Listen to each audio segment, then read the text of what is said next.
ओम अज्ञानतिमिरन्धस्य ज्ञानाञ्जनशलाकया चक्षुरुन्मिलितं येन तस्मै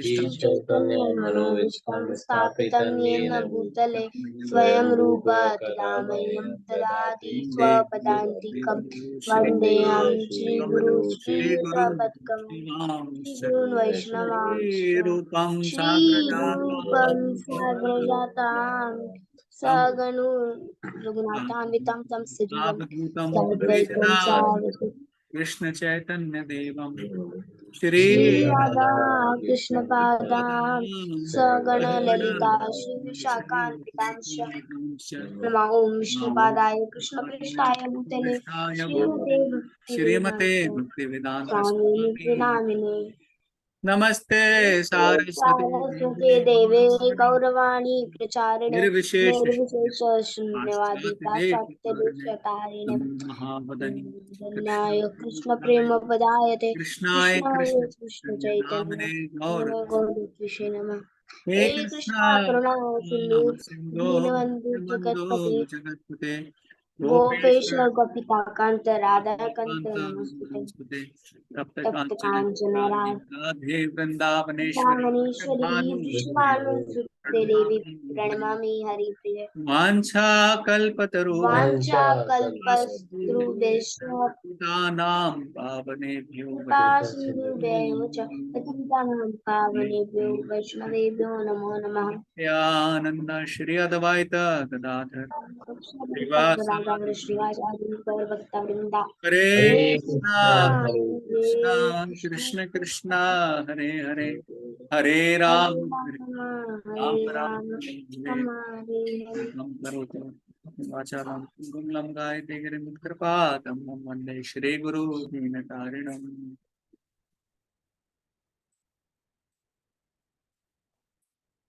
हरे कृष्णा। सो आप सबका बहुत बहुत स्वागत है। आज नॉर्मली हम वेनेसडे को करते हैं, पर आज इस बार हम थर्सडे को ही क्लास कर रहे हैं, है ना। तो क्योंकि हम कल नहीं कर पाए, इसलिए आज मैंने सोचा कम से कम मिस करने से अच्छा है हम लोग क्लास तो कर लेनी चाहिए।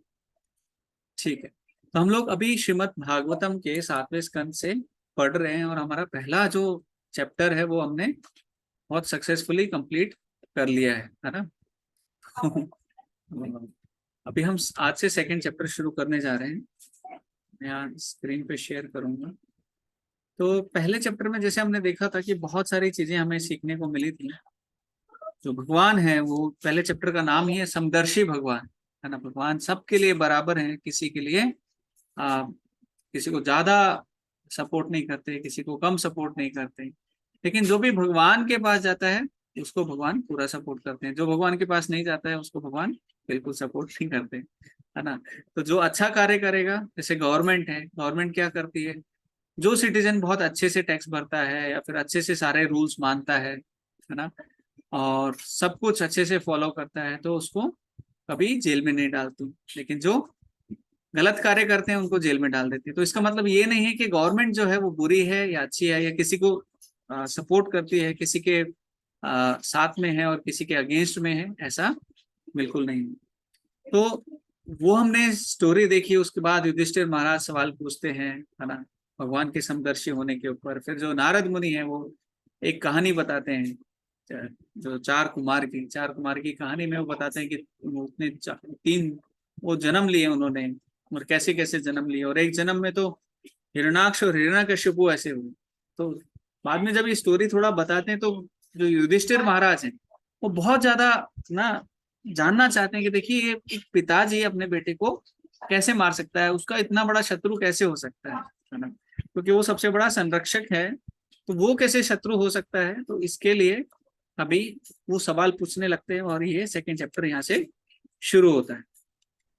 क्योंकि हम थोड़ा फास्ट जाना चाहेंगे तो हम साथ में श्लोक को पढ़ लेंगे। आप सब लोग मेरे साथ में इसको पढ़ सकते हैं, हम लोग एक एक करके नहीं पढ़ेंगे और फिर बाद में तात्पर्य पढ़ के आगे बढ़ते रहेंगे। ठीक है। श्री नारद उवाच भारतार एवं विनिहते हरिणा क्रोध हिरण्यकाशिपु यद्यत् पर्यटपद वृषाशुचः। तो पहले में बोल रहे हैं, नारद मुनि बोल रहे हैं, हे राजा युधिष्ठिर, जब भगवान विष्णु ने वराह रूप धारण करके हिरण्याक्ष को मार डाला तो हिरण्याक्ष का भाई हिरण्यकशिपु अत्यधिक क्रुद्ध हुआ और विलाप करने लगा। क्या हुआ, भगवान क्या बोल रहे हैं, ये नारद मुनि क्या बता रहे हैं। तो हिरण्याक्ष को किसने मारा, वराह देव के रूप में जब भगवान आए थे तब उन्होंने हिरण्याक्ष को मारा। और ये सब देखकर जो हिरण्यकशिपु था वो बहुत ज्यादा क्रोधित हुआ।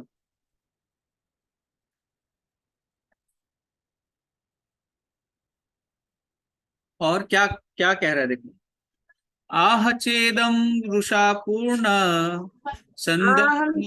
दशनाक्षदा। साथ में पढ़ सकते हैं। अरे हम टाइम बचा रहे हैं, बाकी कुछ नहीं है। जज्जुलादाभ्यम चशुर्भार्यम निरीक्षणम निरीक्षण धूम्रम अंबरम। कोई पढ़ना चाहेगा आप में से भी, बीच बीच में पढ़ सकते हो।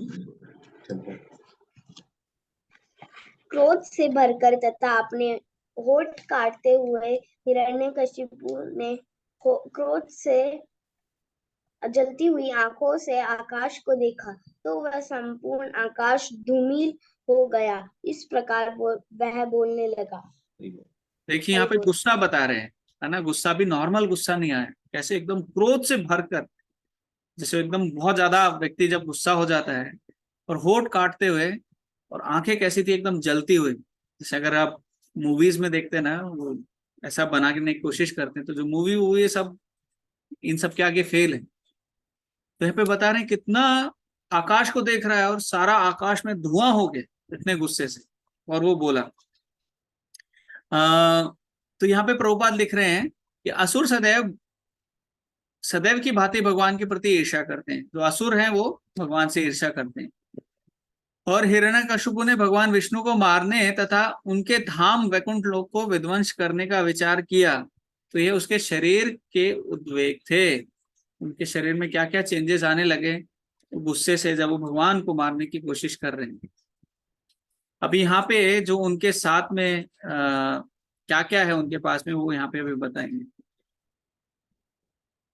कराल दंष्ट्रा रोगद्रष्टा दुष्प्रेक्ष्य भ्रूकुटी मुखा शूलम नित्यम्य सदसे दानवान इदम अब्रवीत। क्या कर रहे हैं, अपने भयानक दांत, उग्र दृष्टि तथा रोष पूर्णक भुओं को दिखाते हुए, देखने में भयानक, उसने अपना त्रिशूल धारण किया और अपने एकत्र आसुरिक संगियों को इस प्रकार कहा, है ना। जितने भी उनके अभी साथ में असुर थे, जो छोटे मोटे उनके फॉलोवर थे हिरण्यकशिपु को, उनको अभी आदेश देने जा रहे हैं। बहुत गुस्सा है। गुस्सा क्यों है, उनके भाई को मार डाला, है ना, भाई भाई तो अभी लोग ना मीडिया में भी बहुत गलत गलत बातें फैला देते हैं। अभी रिसेंटली कोई तो मुझे बता रहा था कि एक वीडियो था, उसमें बोल रहे थे भाई रावण क्यों हार गया और राम क्यों जीत गया। वो बोल रहे थे बिकॉज राम इसलिए जीत गए क्योंकि उनके साथ में उनका भाई था, और रावण क्यों हार गया क्योंकि उनका भाई छोड़ के राम की सेना में चला गया। तो भाई का साथ होना जरूरी है। तो लोग कुछ भी अपनी मनमर्जी से कोई भी लेसन निकाल लेते हैं, पर ऐसा कुछ भी नहीं है। जहां सत्य है वहां जीत होगी, जहां सत्य है वहां हार होगी। अभी इस कहानी में भी आगे वही सब होने वाला है। तो अभी ये भो भो करके बुला रहा है भो भो करके कौन बुलाता है पर संस्कृत का भो भो है।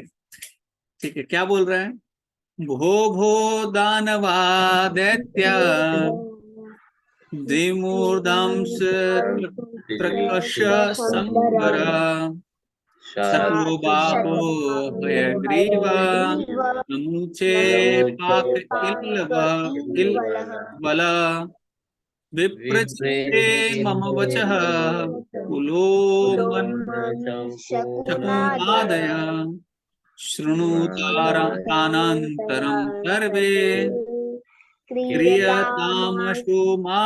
क्रियतामशुमाचिरम। आप पढ़िए माता जी एक बार इसको। मैं पढ़ूं जी? आप पढ़िए वहाँ पे नाम अरे दानवों और दैत्यों, अरे द्विमूर्ध, त्रयश, शंबर तथा शतबाहु, अरे हैग्रीव, नमूची, पाक तथा इल्वल, अरे विप्रचित्ति, पुल पुलमो पुलुमन, शकुन तथा अन्य असुरों, तुम जब जरा मेरी बात का ध्यान पूर्वक सुनो तो तब अविलंब मेरे वचनों के अनुसार कार्य करो। हरि बोल। क्या बोल रहे हैं? इतने सारे लोगों को बुलाया, भाई मुझे क्या करना है? मुझे भगवान विष्णु को मारना है, और विष्णु को मारना है तो उसमें मेरा साथ दो। अभी जो मैं बोल रहा हूँ वह कार्य अभी आपको करना पड़ेगा। सप्त निर्घातिते शूद्रे भर्ता में दैत्य सुहृतः पार्ष्णी ग्राहीण हरिणा समेनाप्य उपधावने। हाँ, तो यहाँ पे मैं पढ़ता हूँ। मेरे शूद्र शत्रु सारे देवता मेरे प्रिय, मेरे शूद्र शत्रु सारे देवता मेरे प्रिय तथा आज्ञाकारी शुभेक्षक भ्राता हिरणाक्ष को मारने के लिए एक हो गए। यद्यपि परमेश्वर विष्णु हम दोनों के लिए अर्थात देवताओं तथा असुरों के लिए सदैव समान है। अभी देखिए, ये मानता है कि भगवान परमेश्वर कौन है, टॉप मोस्ट कौन है ना? लेकिन जानते हुए फिर आगे क्या बोल रहा है? सदैव समान है, किंतु इस बार देवताओं द्वारा अत्यधिक पूजित होने से उन्होंने उसका पक्ष लिया और हिरणाक्ष को मारने में उनकी सहायता की। मतलब हिरणाक्ष जो था वो बहुत ही एक सभ्य आदमी था, और किसी ने जाके गवर्नमेंट को ब्राइब दे दी, और ब्राइब दे के गवर्नमेंट के लोगों ने उसको आके मार दिया।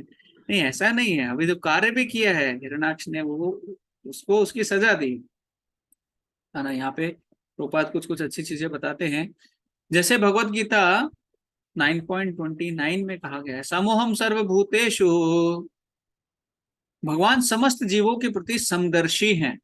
चूंकि देवता तथा असुर दोनों ही जीव हैं, तो फिर ये कैसे संभव है कि भगवान एक वर्ग के जीवों का पक्षपात करें और दूसरे के विरुद्ध रहें? वास्तव में भगवान के लिए पक्षपात कर पाना संभव ही नहीं है। फिर भी चूंकि देवता तथा भक्त भगवान के आदेशों का कठोरता से सदा पालन करते हैं। कौन करते हैं? देवता तथा भक्त भगवान के आदेशों का कठोरता से पालन करते हैं। अतएव अपनी निष्ठा के कारण वे उन असुरों पर विजयी होते हैं जो ये जानते हैं कि परमेश्वर तो विष्णु है, किंतु वे उनके आदेशों का पालन नहीं करते।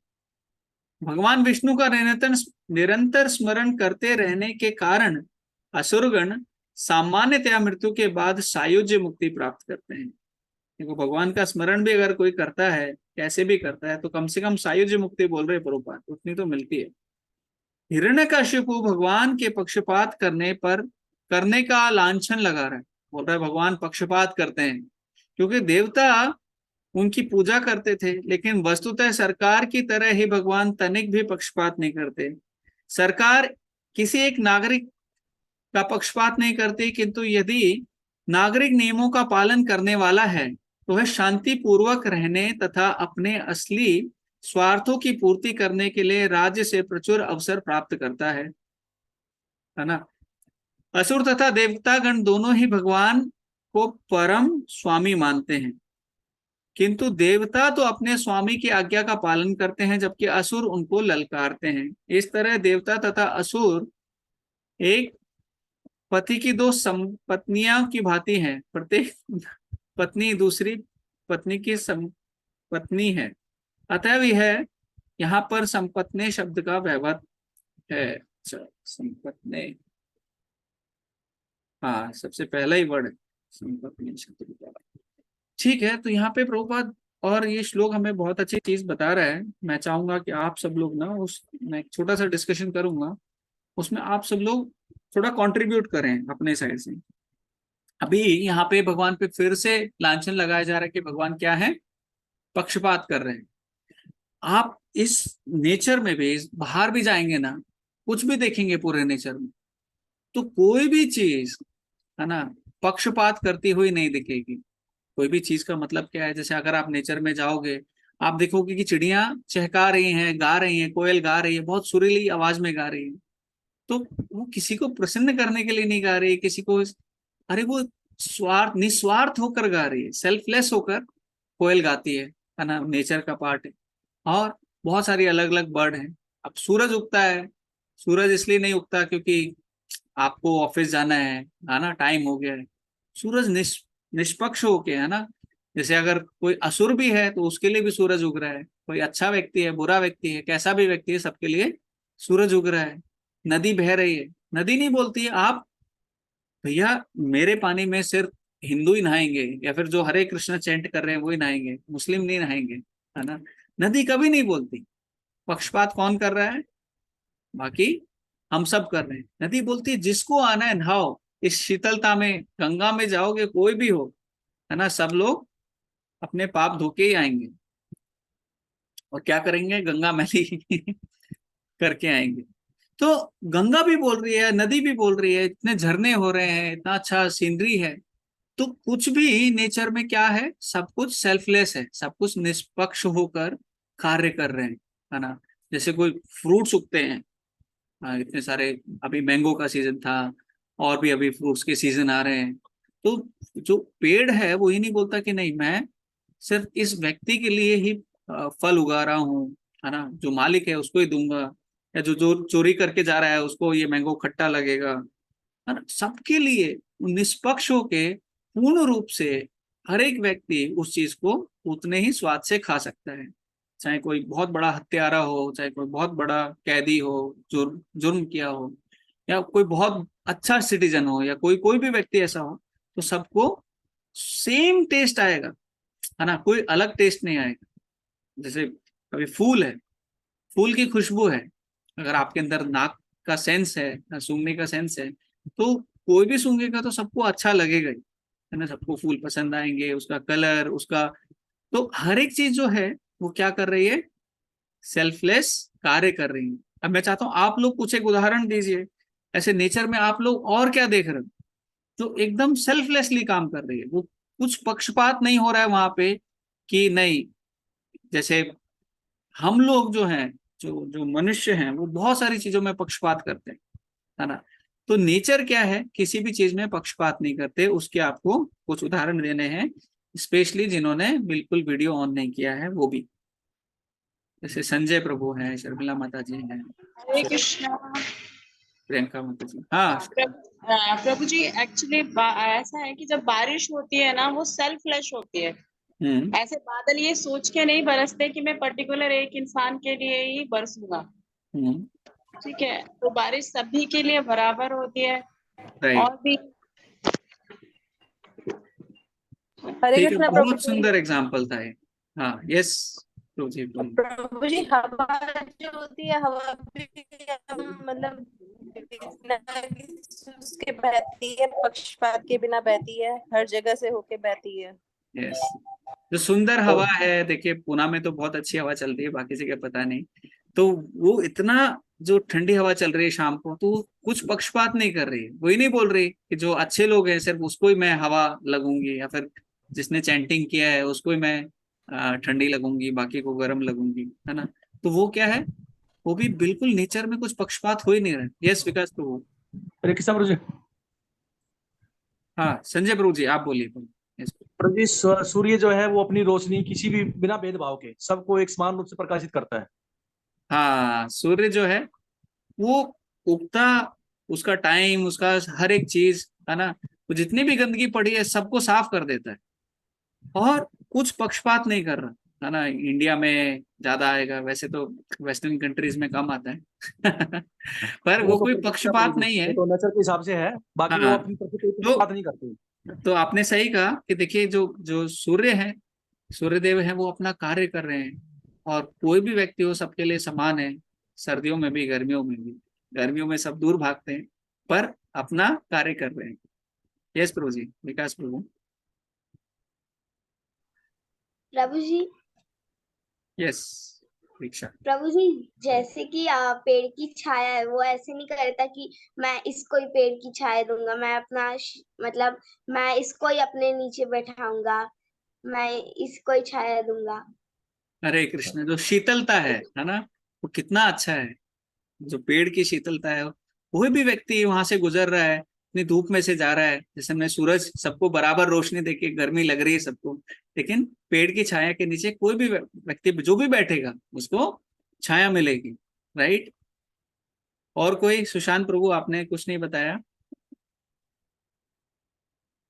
या और कोई कुछ बताना चाहेगा? प्रभु जी पानी है जैसे, हाँ, पानी है। पानी सबकी प्यास बुझाता है, वो ये नहीं देखता कि हिंदू है मुसलमान है, प्रकृति चीज है। राइट। तो पानी जो है उसका नेचर है जो प्यास बुझाना, है ना। कोई भी व्यक्ति पिएगा, हिंदू पिएगा, मुस्लिम पिएगा, क्रिश्चियन पिएगा, है ना, इंडियन पिएगा, पाकिस्तानी पिएगा, कैनेडियन पिएगा, सूडान वाला पिएगा, कोई भी व्यक्ति पिएगा, जिसको प्यास लगी है, पानी पीने से उसकी प्यास मिट जाएगी।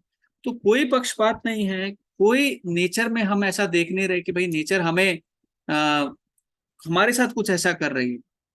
तो हम ये क्यों डिस्कस कर रहे हैं कि जो भक्ति है, जब हम भक्ति करते हैं ना, तो हमें क्या बना रही है भक्ति? बाय नेचर इस दुनिया में अगर हम हैं तो हम पक्षपात बाय डिफॉल्ट करते हैं। हम एक दूसरे को देखते ही जज करना शुरू कर देते हैं, है ना। उसमें किसी ने अच्छा किया तो उसके साथ बारे में अच्छी बातें करने लग जाते हैं, किसी ने थोड़ा बहुत, हमने एक बार कुछ किसी में गड़बड़ देख ली तो हमारा पूरा विचार ऐसा बन जाता है ये व्यक्ति गड़बड़ है ना, गलती से हो गया हो या कुछ ऐसा हो गया हो। लेकिन जो भक्ति का मार्ग है वो हमें क्या कर रहा है, वो हमें सेल्फलेस बना रहा है ना। जब हम चैंटिंग करते हैं, है ना, तो सबके साथ समान भाव से रहें, सबके साथ अच्छे से रहें, है ना। और जब हम सेल्फलेस नहीं होते, बहुत सेल्फ सेंटर्ड हो जाते हैं, अपनी इंद्रियों के लिए कार्य कर रहे हैं, अपने सेल्फ के लिए जब कार्य कर रहे हैं, तो लोग क्या करते हैं, जैसे गाय को काटते हैं, मारते हैं, है ना, किस लिए खा रहे हैं? वो टेस्ट आएगा, क्या आएगा, जीवा में थोड़ा टेस्ट आएगा, एक बार का खाएंगे, अरे टेस्ट तो सब जगह है, पर तुम्हें जरूरी नहीं है कि गाय को काटना है या फिर और जानवरों को मारना है ना। उससे क्या है, पाप बढ़ता है। तो पहले के समय में आप देखोगे तो उतनी कैलेमिटी, जो नेचुरल कैलेमिटीज थी, वो बहुत कम थी।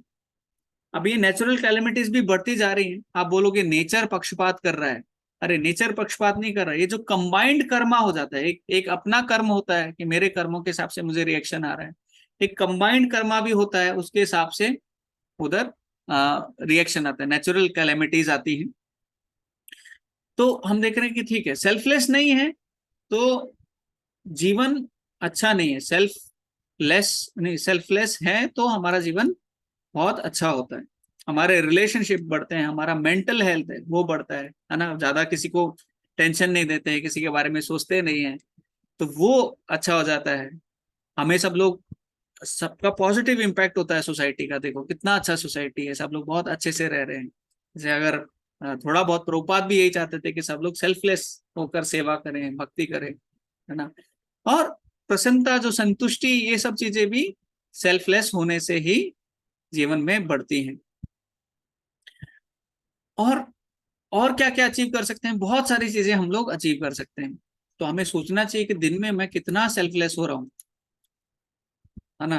दिन में मैंने ऐसा क्या कार्य किया जिसमें मैं कुछ पक्षपात नहीं कर रहा हूँ, या जिसमें मैं कुछ अपना मन का बनाया, अपनी इच्छा या अपने लिए कुछ पा नहीं रहा हूँ या चाह नहीं रहा हूँ। जैसे हम चैंटिंग भी करते हैं, जपा कर रहे हैं, पर हमारा ध्यान कहाँ जा रहा है, मन कहाँ जा रहा है? अपने जीवन के प्लान में ही जा रहा है। अरे जपा है भगवान की प्रसन्नता के लिए, मैं इस जपा से भगवान को प्रसन्न करना चाहता हूँ, है ना। जगन्नाथ बलदेव सुभद्रा को प्रसन्न करना चाहता हूँ, निताई सुंदर गौर नटराज को प्रसन्न करना चाहता हूँ, भगवान की प्रसन्नता के लिए मैं जपा कर रहा हूँ। लेकिन उस जपा में भी हमारे हजारों प्लान, है ना, मेरी मेरी संतुष्टि के लिए जो प्लान हो सकते हैं, तो उधर भी हम देखते हैं कि वहां पर भी हम क्या है, हम सेल्फलेस नहीं है। इस दुनिया में हम देखना चाहते हैं कि अच्छा, देखिए जो प्रेम है ना, हम हर व्यक्ति क्या चाहता है, प्रेम चाहता है ना, सब उससे प्रेम करें, सब अच्छे से रहें, सब ये करें।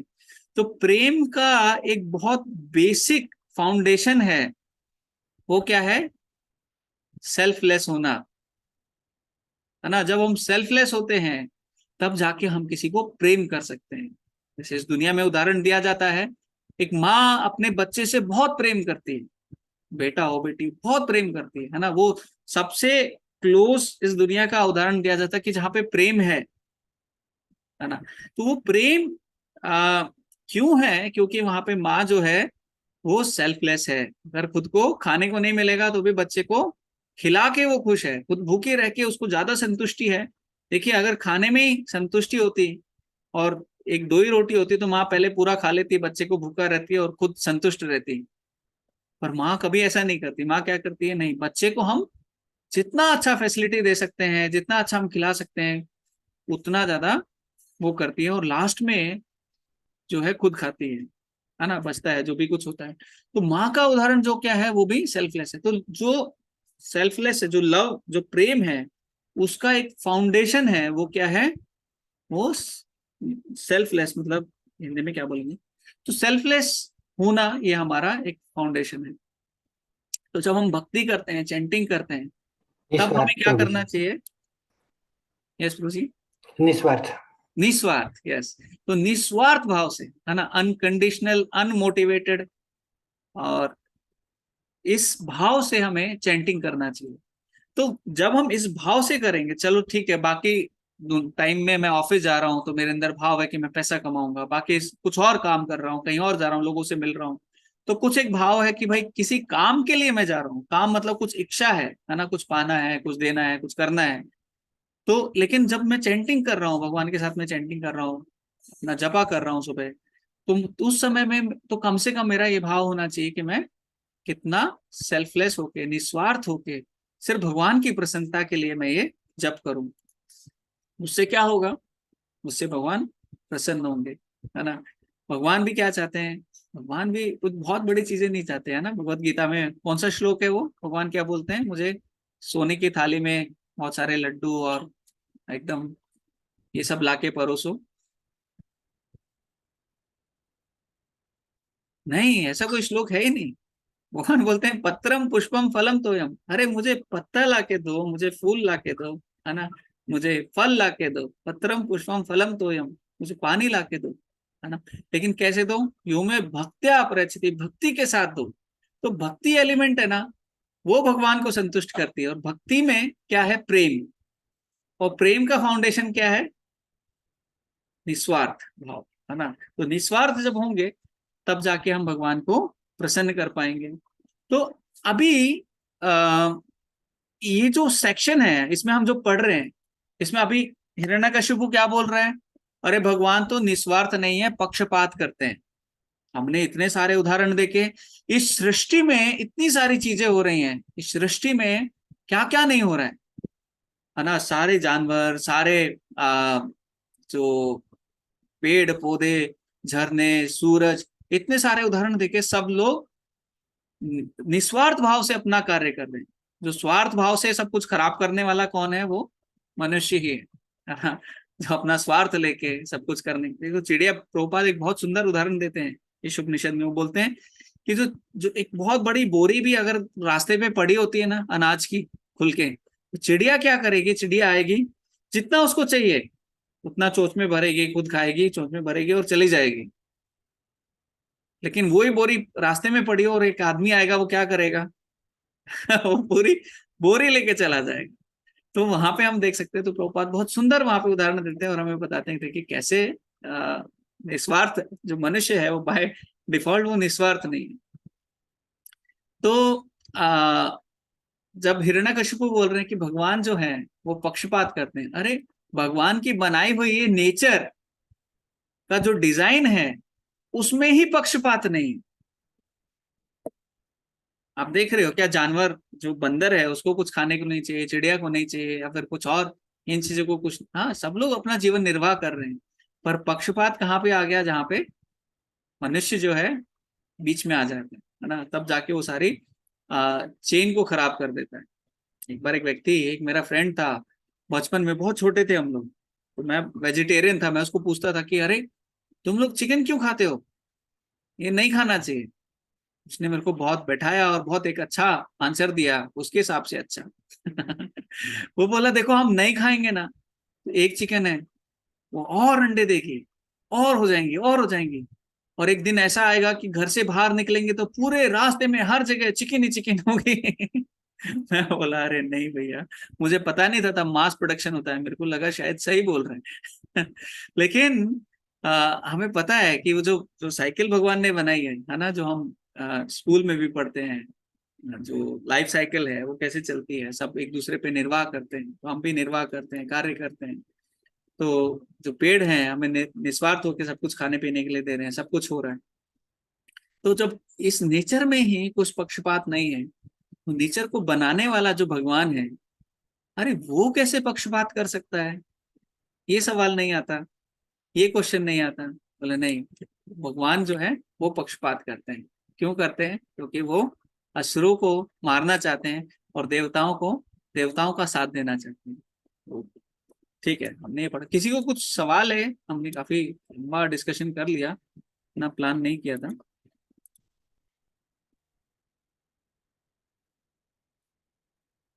No questions, all clear.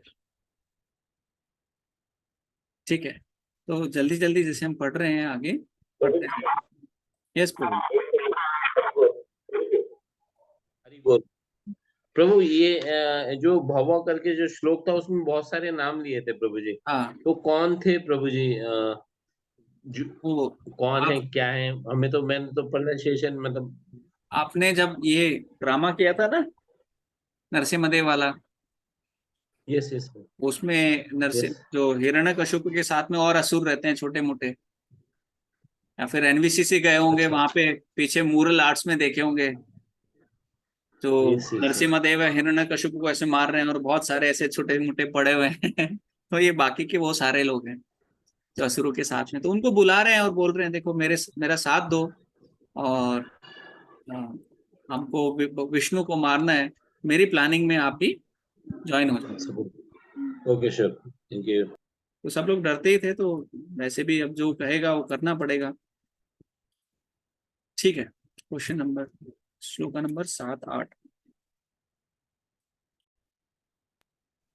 तस्य त्यक्त्वा स्वभावस्य घृणिर्माया मनोकषः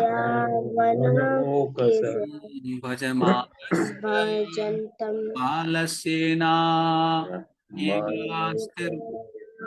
स्थिरात्मनः मुक्ताभिनग्रीवस्य पूरिणा रुधिरेण आश्चर्यं दर्पयस्य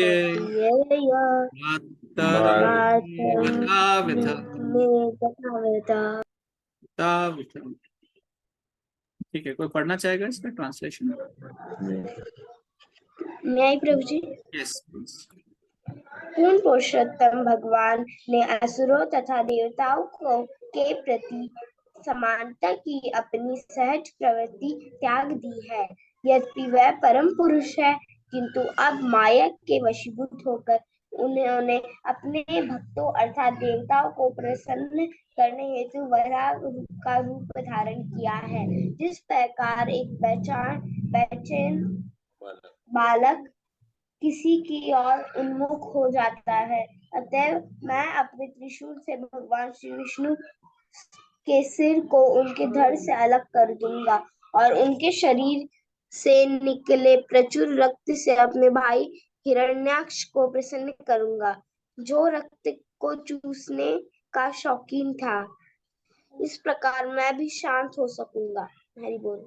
हरे कृष्णा। देखिए, अभी इस चैप्टर में ना बहुत सारी फिलॉसफी अभी हिरण्यकशिपु देने वाला है, और बहुत सारी चीजें ऐसे बोलेगा जो शास्त्रों में आप बोलोगे अरे इतना नॉलेज है, इसको इतना ज्ञान है, इसको सब कुछ पता है ना। वो आगे स्टोरी भी बताएगा। अभी भगवान को मारने के लिए, तपस्या करने के लिए जाएगा, उसके पहले जो हिरण्याक्ष की वाइफ है उसको संतुष्ट करेगा, उसको बोलेगा नहीं देखो आप, स्पिरिचुअली नॉलेज देगा। जैसे जब कोई व्यक्ति मर जाता है तो उसको कैसे हमें बताना चाहिए, वैसे वो बताता है। और उसकी जो उनकी सिस्टर है वो भी वहां पे रहती है, उसको भी बताता है, बहुत स्टोरी बताता है, एनालॉजी बताता है, बहुत अच्छे से सब कुछ बताता है। पर गलतियां, ये छोटी छोटी गलतियां कहाँ कर देते हैं एक तो भगवान को सुप्रीम भी बोल रहा है ना, यदि वो परम पुरुष हैं, अगर आप देखेंगे यहाँ पे बोल रहा है परम पुरुष हैं, लेकिन क्या है, किंतु वह अब माया के वशीभूत होकर उन्होंने अपने भक्तों, माया के वशीभूत भगवान कैसे हो सकते हैं, है ना, भगवान से ही सब कुछ आ रहा है। अगर भगवान माया के वशीभूत है तो माया सबसे बड़ी है, माया के कंट्रोल में आ गए हैं, माया सबसे बड़ी हुई, लेकिन भगवान परम पुरुष हैं। यहाँ पे छोटी छोटी जो अंडरस्टैंडिंग है ना, ये आप देखोगे बहुत सारी अलग अलग संस्थाओं में भी आपको ये चीजें देखने के लिए मिलेंगी। वो भगवान को बोलेंगे अरे भगवान है, सुप्रीम है, ये टॉप मोस्ट है ना, आप बोलोगे अरे ये भी सही बोल रहे हैं और हम भी सही बोल रहे हैं, बाद में बोल देंगे आप भी भगवान बन सकते हो। बोले कैसे, बोले समय का अभाव है, आप थोड़ा कोशिश करते रहो और आप भी भगवान बन जाएंगे। बोला अरे, और नए नए थ्योरीज, कोई कुछ बोलेगा कोई कुछ बोलेगा, पहले बोलेंगे अभी एक और संस्था है जहाँ पे भगवान राम कृष्ण सबको भी पूजा जाता है, पर उनको टॉप मोस्ट नहीं बोला जाता, कहीं कुछ थोड़ा कमी है, कहीं कुछ। तो प्रभुपाद है, हमें बहुत ज्यादा कृतज्ञ होना चाहिए, प्रभुपाद ने एकदम हमें स्पष्ट रूप से हर एक चीज क्लियर बता दी है, कोई संदेह नहीं है। सुप्रीम पर्सन कौन है, बोले भगवान है, कृष्णा है। प्रभुपाद इस लाइन को कि भगवान जो है परम पुरुषोत्तम भगवान श्री कृष्ण है, इस लाइन को आप किसी भी बुक में हर एक पेज में पा सकते हो ऑलमोस्ट है ना। तो प्रभुपाद इतना रिपीट करके इस चीज को बताते हैं कि इसमें तो कोई डाउट है ही नहीं। आप ये मत सोचो आप भगवान बन सकते हो, आप क्या हो, आप दास हो। और भगवान कौन है, भगवान हमारे नियंत्रण है, सबको जो कंट्रोल करने वाले हैं, हमें सब कुछ देने वाले हैं। ये सूरज चांद्र हवा झरना नदी, जो हमने फ्रूट जितनी भी बातें करी, सब कौन, हम किसने सारी व्यवस्था की है हमारे लिए, भगवान ने करी है ना। तो सब कुछ जो करने वाला है, सब कुछ जो बताने वाला है, वो भगवान है ना।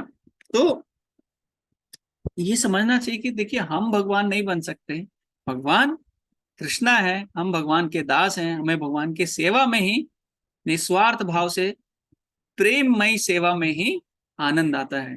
देखिए अभी हम निस्वार्थ की बहुत बातें कर रहे थे, बहुत लोग निस्वार्थ भी होते हैं, अगर आप देखोगे कुछ कुछ संस्थाओं में वो बोलेंगे निस्वार्थ हैं, पर वहां पे फिर क्या कमी है, अरे भगवान से प्रेम नहीं है, तो सेवा नहीं है भगवान की निस्वार्थ तो है पर सेवा नहीं कर रहे है ना। खाली मेडिटेशन वाले आप लोग देखेंगे वो बस ध्यान लगाते हैं, जैसे मैं विपस्सना गया था पहले, विपस्सना में बहुत अच्छा बताते हैं, आप पूरा ध्यान लगाते हैं अपने शरीर में जो भी वाइब्रेशन हो रहे हैं उनको आप समझ सकते हैं कि कब मुझे गुस्सा आ रहा है, तो आप फटाफट कंट्रोल कर लोगे।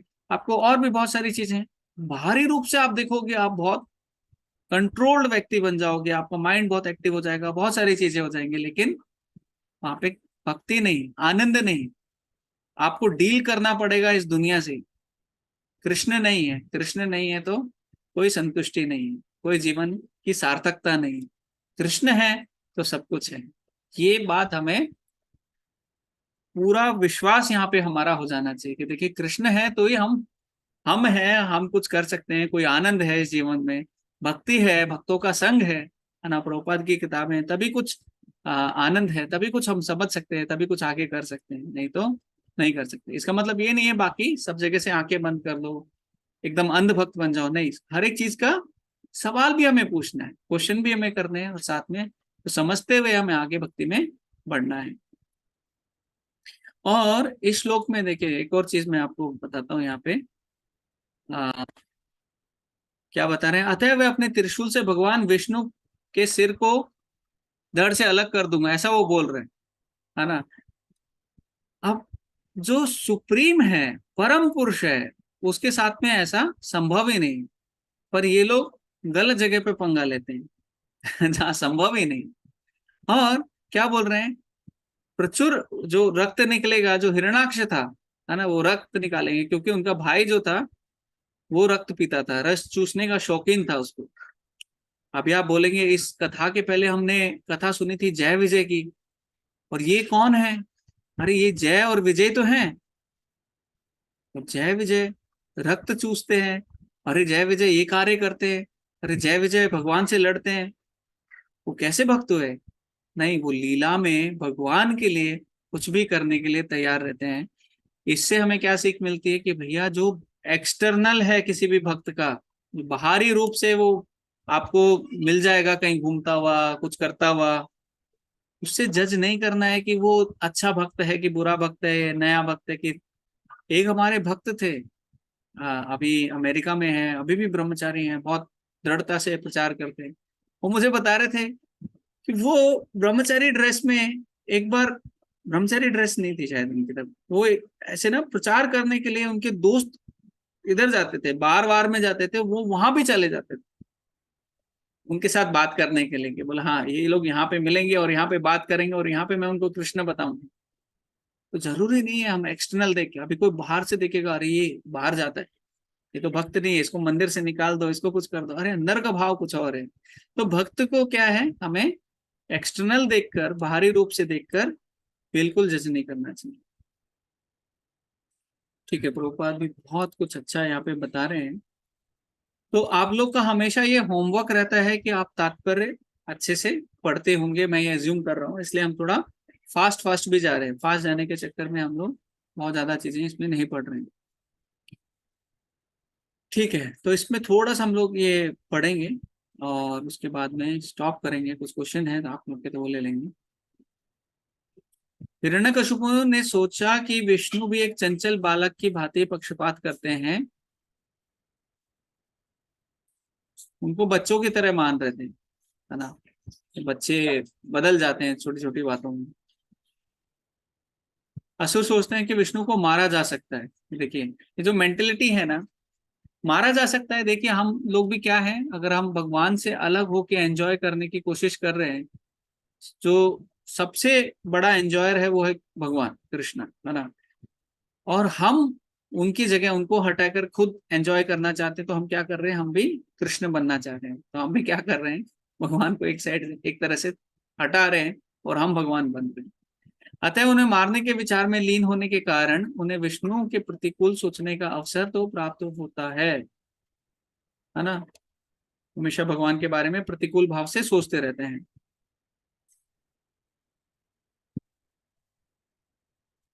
भगवान के कांटेक्ट में, जैसे हमने पिछले 2-3 क्लास के पहले हमने ये बहुत डिस्कस किया था कि भगवान के कांटेक्ट में कैसे भी आता है, प्रतिकूल भाव में भी सोच रहा है तो भी, अरे उसको सायुज्य मुक्ति हो रही है, इस दुनिया से तो बच के निकल रहे हैं।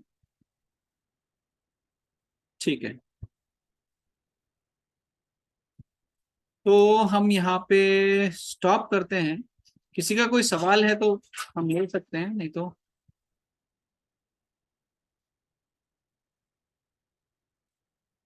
प्रभु जी एक भक्ति बताई आपने, हरि बोल। क्या प्रभु जी? तो ये मुक्ति प्राप्त करते हैं। आपकी आवाज कम आ रही है।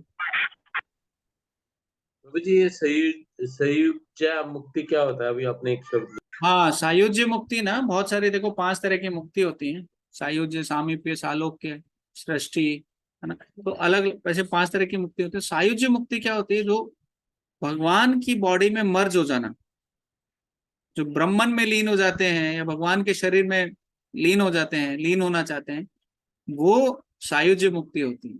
जो भक्त जो हैं इस मुक्ति को कभी नहीं चाहते। जो एकदम भक्त है वो तो बोलता है अरे भगवान मुझे सेवा मिलेगी तो मुझे मुक्ति भी नहीं चाहिए, मुझे बस आपकी सेवा चाहिए, है ना। सालोक्य मुक्ति होती है, जिसमें क्या होता है कि भगवान के, जहाँ भगवान रहते हैं सेम लोक में आप जाके रहते हो। सारूप्य होती है, जिसमें भगवान, उस मुक्ति में भगवान के जैसे ही आपको शरीर मिल जाता है ना। सृष्टि होती है, अलग अलग तरह की होती है। तो सायुज्य जो है सबसे लोअर होती है, लेकिन उससे भी कम से कम मुक्ति तो हो जाती है।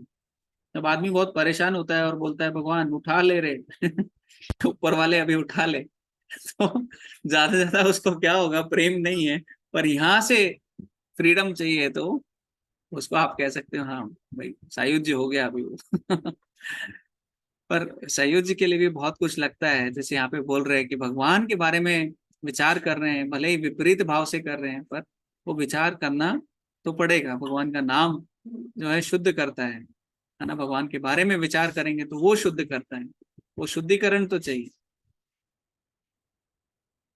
ठीक है, कोई सवाल नहीं है तो हम लोग यहाँ पे स्टॉप कर सकते हैं। 9:30 हो गया इसलिए मैंने बंद कर दिया।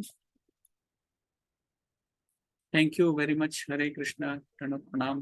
हरे कृष्णा कृष्णा कृष्णा हरे हरे, हरे राम राम राम हरे। प्रणाम प्रभु जी को। श्रीमद् भागवतम की जय। श्रील प्रभुपाद की जय। वांछा कल्पतरुभ्यश्च कृपा सिंधुभ्यश्च नाम पावने गो वैष्णव नमो नमः। कोटि वैष्णव की जय। श्रील नाम बावन गो वैष्णव नमो नमः। अनंत कोटि वैष्णव की जय। जय। हरे कृष्णा प्रभु जी।